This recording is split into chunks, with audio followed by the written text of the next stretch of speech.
1 second, guys. We need to get the CPU out. We keep it in here, but there's a security hole, so I got to get it out of there.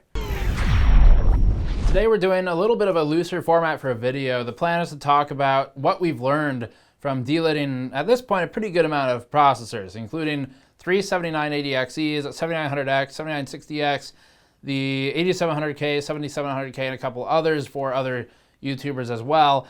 So there's a lot of small stuff we've learned here, primarily centering around resealing. In a normal user environment, you're probably going to reseal the lid to the CPU somehow after you delid it, because otherwise you can't turn it vertically and you have to hold on to the IHS against the substrate all the time, which isn't really user-friendly. So we'll be talking a bit about things we've learned there, and also going through a couple of thermal notes on performance, when delidding helps, when it doesn't, and what you can expect overall. Before that, this video is brought to you by Thermal Grizzly, makers of the Conductonaut liquid metal that we recently used to drop 20 degrees off of our coffee lake temperatures. Thermal Grizzly also makes traditional thermal compounds for use on top of the IHS, like Cryonaut and Hydronaut pastes. Learn more at the link below. So this isn't a delid tutorial so much as it is the things to do after you've taken the lid off and what you need to know. A couple things here with delidding. There's a lot of rhetoric around this process where it's kind of gotten a bit extreme, where because people see media outlets doing it and you see sometimes 20 degrees Celsius improvements, you'll see you need to delid to overclock, or it has to be delidded to perform well thermally. That's simply not true for the current generation of CPUs. Intel can absolutely do better with how they're transferring their energy from the die to the IHS, but you don't actually have to delid an 8700K. It's got HTC CPU thermal paste on there now, so the high core count stuff from the 7980X E is on the 8700K as far as we're aware, and that helps a lot with thermal performance.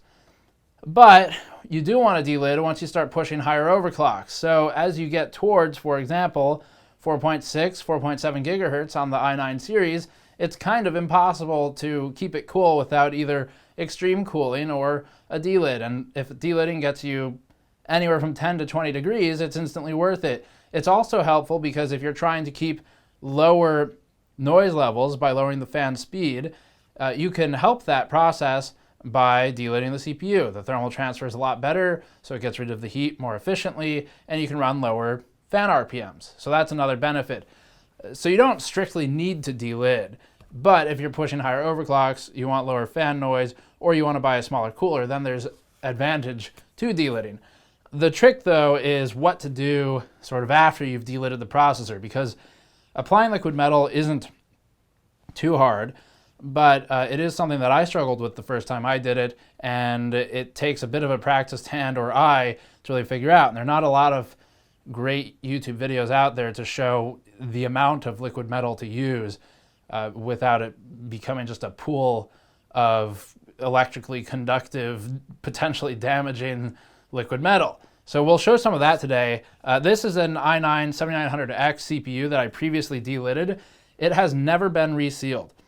So after we delidded it, we left the silicone adhesive off of it, and it's as simple as just like physically pulling the IHS off to open it up again. So for this one, because I never resealed it, I can just open it like that. And this one hasn't been opened since it was sealed. This is pretty normal for how it looks after liquid metal has been applied and you've removed the IHS again. So we have liquid metal on both sides here. Things to know.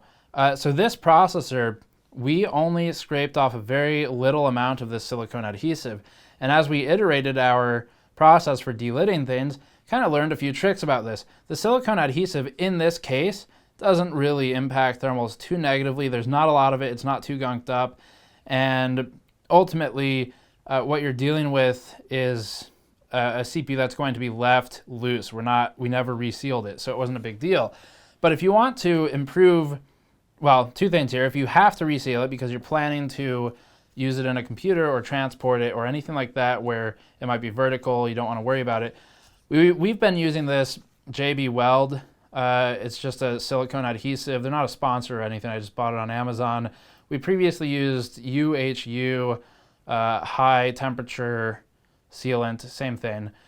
couple problems with this stuff. It likes to explode out of the back, so it's kind of annoying to use. Resealing it's pretty annoying too because it gets all gunked up, but it comes out like a slow black glue basically, and that's what they use for the most part.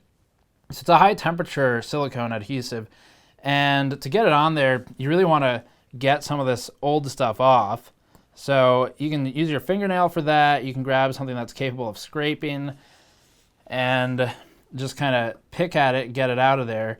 The trouble is when you do this, you really need to be careful of a few things. One of them is the small surface mount components around the perimeter of the CPU. So we have these capacitors and resistors around the edges. And those, if you're going at this with the scraper or with your fingernail or whatever, and you pull against one of those by accident, it's very likely you're going to rip it off. There's not a lot holding them on there. So be careful when doing that. You can see some of the silicone adhesive right here is right up against the component. This is an area I would leave it alone or do my best to avoid coming into contact with those. So that's one major thing to look out for. In the delid process, the most likely thing to get damaged is one of these small components, and the most likely cause of that damage is you, not the delidding tool.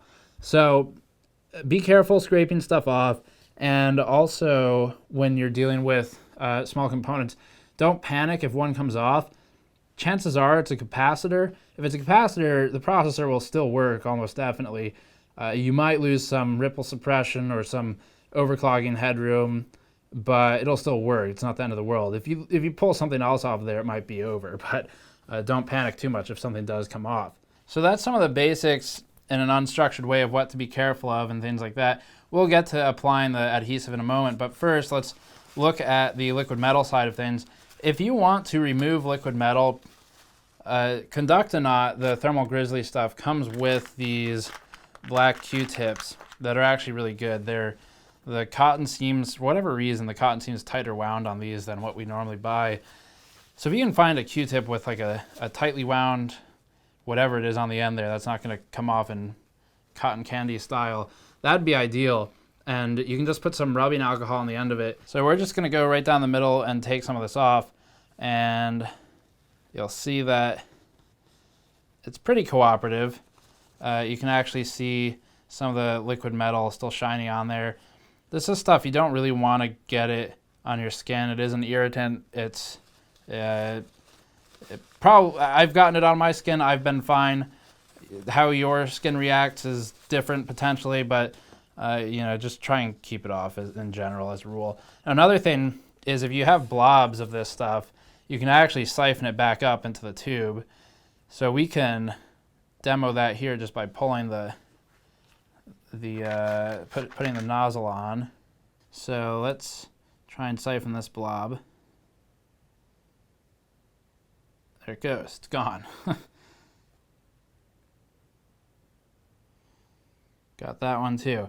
So it's pretty easy to get it back in there if you needed to, but we don't need to reclaim this. We have plenty more Conduct-A-Knot. So I'm just going to wipe this off with a paper towel. And this stuff can really, if it's been on there a while like this has, it can stick a bit. So sometimes I'll take the IHS and just run it under water for a second and dry it thoroughly afterwards. Just a high pressure water will get the rest off with some manual scrubbing with your thumbs or something, or a sponge. But you can see how we've got some residual stuff still on there, and it will come off. It's just a matter of how much effort it is to get that back off.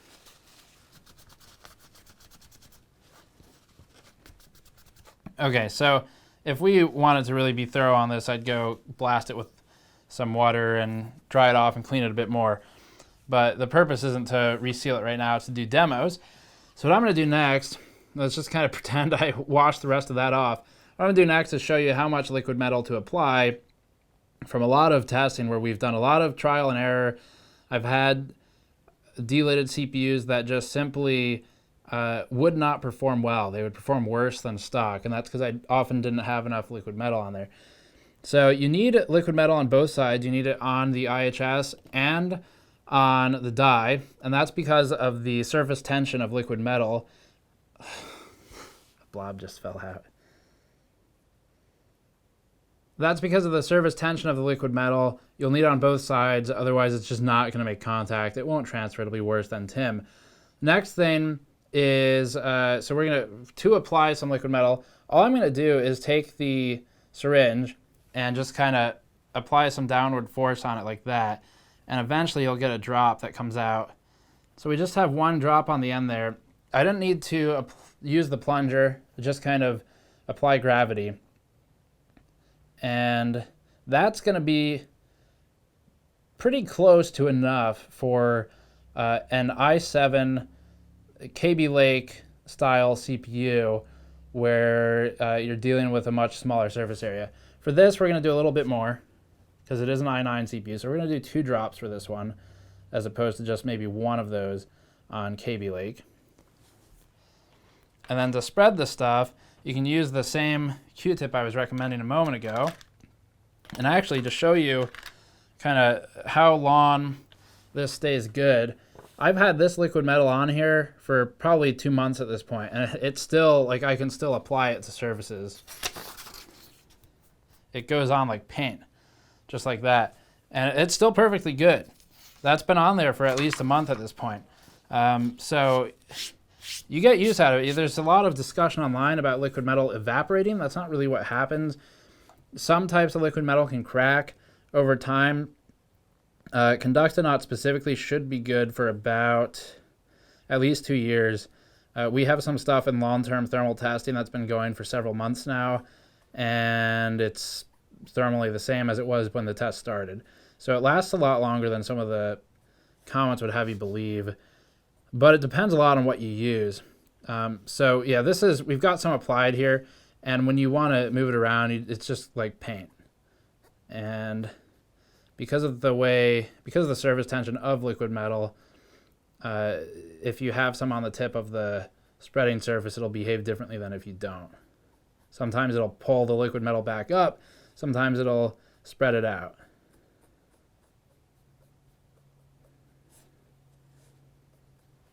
So this is pretty good right here. And you're going to want to apply it in a way that it's just over the die, obviously. And when you remount this IHS, it will have to go in the same orientation as when it came off. So a good way to tell that on i9 CPUs is to look at the RFID chip in the corner here. And that RFID chip has a cutout in the IHS for clearance right here in this corner. It's the only corner with a cutout. So you would just align this one on here like that, and that'd be the end of that. The Kaby Lake and other CPUs have other indicators. You'll have to look at those on a per CPU basis. But this is a pretty good amount of spread. I would be happy with this. It would perform well. If you we can try and get some shots of it. It's not liquidy enough to drip. If I hold it vertically, it's not going to drip down. But it is liquidy enough that you can kind of see it shimmer a bit on the surface as opposed to a bunch of streaks, which would be too thin. That'd be the opposite problem. You don't have enough on there. And I'm going to show you what we don't want on this CPU. So there's kind of a pool in the middle here. And this is just left over from when we pulled it off. That pool would be too much. It'll spread out. It'll come out around the edges of the die, and then you risk shorting components around them. To prevent shorting, you can grab a nail polish. There are certain types of nail polish you don't want to use. We have some information in some of our old articles. I'll link one below if I remember to. That will tell you what to look for in a nail polish for this. You'll sound a bit weird if you go to a beauty salon and ask for a nail polish that is not electrically conductive or something that won't corrode your substrate. But if you use our information, it should help out. So you would take a tiny amount of this. We already have some on there. Too much, honestly. I put too much on there because this is the first one I ever did. But you take a tiny amount of this, and you would find whatever component you want to cover up, and you just apply it like that.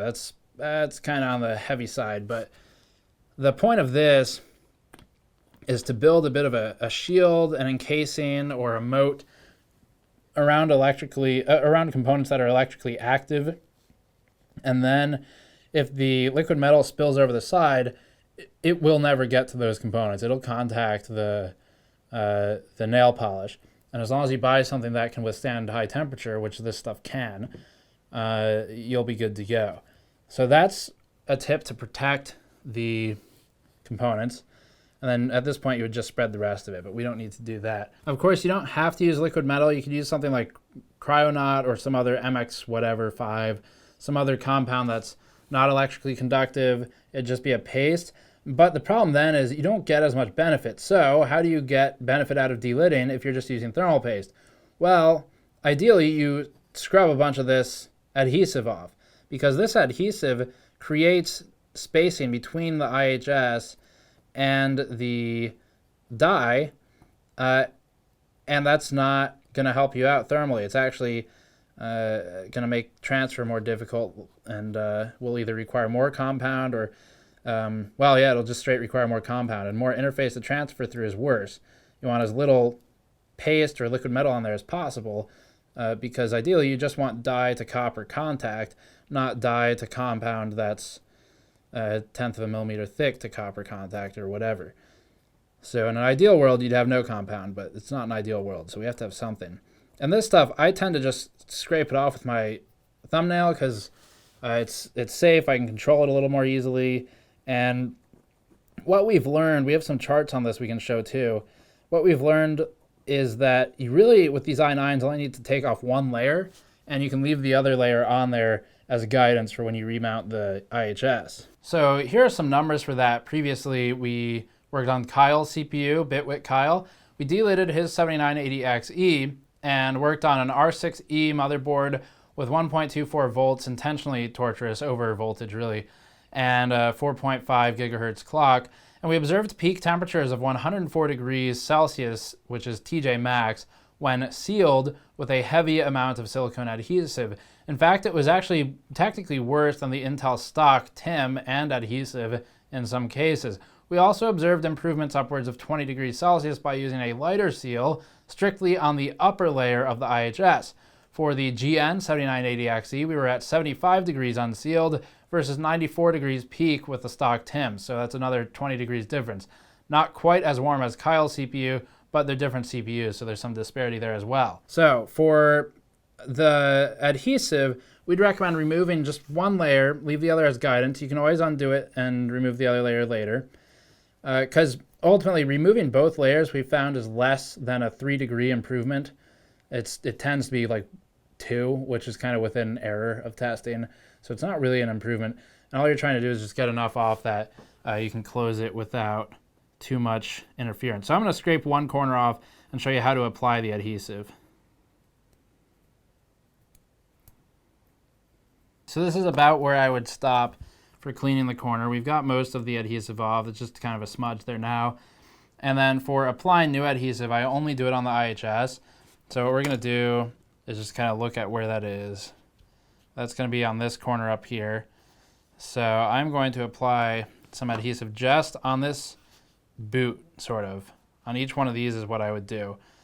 You can also do on the inner layer here, but we found it less important. So let's get some of that going. Okay, so I'm just going to open this lid, and this stuff smells.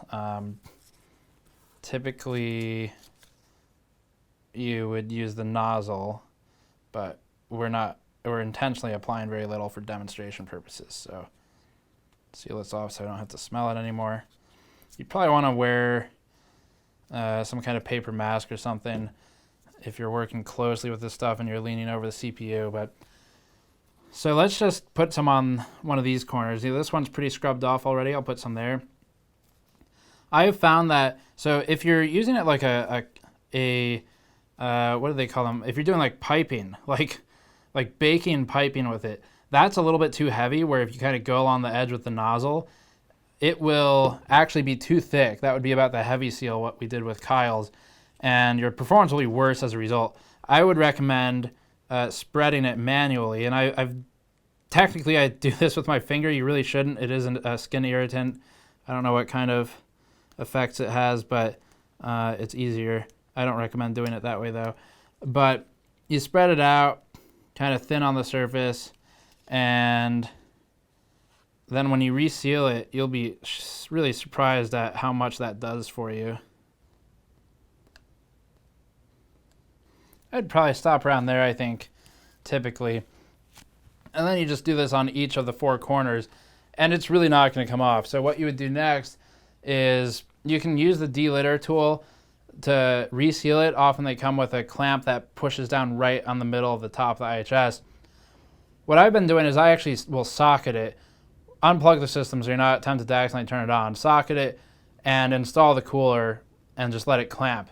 And that should be enough to apply force. Let it sit, depending on what kind of adhesive it is. This stuff takes about an hour to get an initial dry. I leave it alone for a lot longer than you need to. I leave it alone for overnight, basically, is my rule, because I've had enough problems where I've had to delid them again and again and reapply liquid metal, and it sucks. So I just leave it overnight at this point to make sure it's not an issue with the sealant. And don't apply more than this, because if you do, your performance is going to be worse. Another common problem here is hot spots on the core. So it's pretty common to have an issue where you go back in to test thermal performance and you see every core is at 60 degrees Celsius, then you have one at 104. So that could happen because there's not enough liquid metal in a particular area, or like we have right here, you might have a dot of adhesive that was scraped off. So right at the tip of the pen there's a black dot in the pool of liquid metal. So it's hard to see, but that black dot is from when I was scraping off silicone adhesive. So if you do that, that could definitely cause a hot spot on one of the cores, because you're not getting contact anymore with something that's highly conductive. This liquid metal is like 73 watts per meter Kelvin, and the silicone adhesive is temperature resistant. So you don't want there. That would cause poor performance. And delidding it again and applying liquid metal will fix it. Now for another example, we recently just delidded Ed's CPU from Tech Source. And for that one, we used an X299 dark motherboard from EVGA, so the results are different. It actually pushes a lot more current through the CPU than the Rampage 6 Extreme. And this is running Blender at 4.5 gigahertz with 1.2 volts for voltage. We observed about 14-degree improvements from peak core temperatures to peak core temperatures, keeping in mind that we were throttling previously, so we have no way of knowing how much higher the temperature would have gone had the clocks been unthrottled. So that's some of the practical basics. Another note would be clean thoroughly, which I didn't do here, but clean it thoroughly before you apply liquid metal. Use just rubbing alcohol, Q-tip, something like that. And in terms of the next step, you should do this before delidding as well, but knowing how to test is really important, because people will say, well, I'm only getting a 1 degree improvement, or I'm getting a 40-degree improvement, or whatever. And neither of those numbers should be happening. It's certainly possible, at least on the 1 degree side, it's possible that the seal was too heavy or the liquid metal application was too thin or something like that. But the bigger likelihood is that the testing is inadequate. Thermal testing is really difficult to do right. So I'm going to give you some quick basics. It's not enough for what we do in terms of reporting thermal data, making charts and everything, but it's enough where you'll be able to get a good idea of if your delid works properly. Before testing, probably use Hardware Info 64, open that up, set it to log data, don't just spot check it. That's not good enough, because you will bias the numbers. So set it to log data over time, ideally every second or something like that. Run an application that you know will create a pretty common, or a pretty steady rather, current load going into the CPU. So if you have, for example, Blender is pretty much a straight line. Sometimes it'll spike higher than others. You have to keep an eye out on it. You can clamp the EPS 12 volt cables to get a bit more accuracy. So if you put a current clamp on them, then you'll know if it's drawing more power than it did last time, but not everyone's going to do that. So Hardware Info 64 will give you a wattage reading for the CPU that tends to be pretty accurate with most Intel CPUs. So you can rely on that for the basics. And if it's drawing way more power in one test than the other, you need to rerun it a few times and get a couple different numbers, because ultimately the thing that drives temperature and heat is the power consumption. And sometimes some software draws more power than others. You take something like an AVX workload like Blender or Prime 95 29.2, and you compare it to a non-AVX workload like Prime 26.6, the temperature numbers are going to be hugely different, because with AVX, you might have 2 AVX instructions spinning off on each core because you have 2 threads on each core. Whereas with non-AVX, it's a lighter workload with lower power requirements.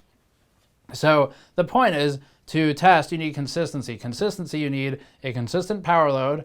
Blender's pretty good. Prime is good, but it's power cycles, and sometimes it'll power cycle hard. So what you should do is plot the power consumption over time, if you can get it from Hardware Info or a current clamp, and then look at the power cycles during that test. And then when you do the next test later after the delid, you compare the power cycles again. You pick 2 of the peaks or 2 of the lows or whatever, where the power is about the same for each test, and you compare those 2 numbers, and you average that data over the period of time that it was at steady state. Not the period of time the test was running, because it will be ramping up in temperature, but the steady state temperature. If you're under something like a 280 millimeter liquid cooler, let the test run for half an hour so that the liquid can fully saturate, so to speak. And you're at steady state at that point with the liquid, so the radiator shouldn't be changing the behavior at that point. And all you have to do now is average a couple of numbers and you'll get your temperature value. We would recommend checking all of the core temperatures and averaging those. And then you can also check peak-to-peak core differences. Something with Intel CPU, with CPUs in general, is that the cores all behave differently. So every now and then you'll have one that's 20 degrees higher than another one. That's okay. It's not a big deal. It doesn't mean you did anything wrong. Just make sure that they're both lower than they were when it was thermal paste. It's not uncommon to see 20-degree deltas between cores depending on what's happening on each core during the test. So that's kind of normal. But there's a lot of bad test data out there, and you'll see users compare temperatures like they're a Firestrike score. Like, well, I got 70 degrees. Why did you get 50 degrees? Not really how it works. There's a lot of stuff that goes into it. The software is a big part of it. The liquid cooling solution or air cooling solution is the biggest part of it. And so you need to have consistent testing, and don't compare to other people. Compare only to your own numbers. Just collect them properly beforehand. There's a lot more we can do on that, but when I loaned Paul our delidding kit, I actually sent him a pretty detailed overview of how to test and how to delid it again and reapply liquid metal, all that stuff. And the point of it was that testing these things, you really only get one shot at it, because after you've delidded it, you can't go back and test it stock again. So spend the time beforehand, test it properly stock, and then do it after. And just kind of average numbers at steady state with an active, constant load level in terms of power, and your numbers should be good. So I think that's most of the basics. You might have some power reduction from delidding. For every 10 degrees Celsius that you drop CPU temperature, we see about a 4% decrease in power consumption. That's from power leakage. It's operating more efficiently. And this is well plotted at this point with a lot of CPUs and tests. So you'll see some change, but not a ton. And I think that's most of my notes here.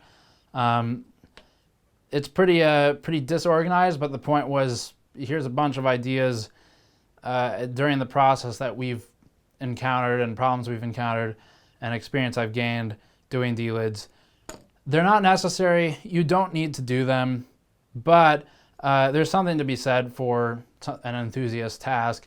It does improve your temperature significantly in a lot of cases, and that can give you other benefits. Whether or not they're necessary or useful to you is up to you.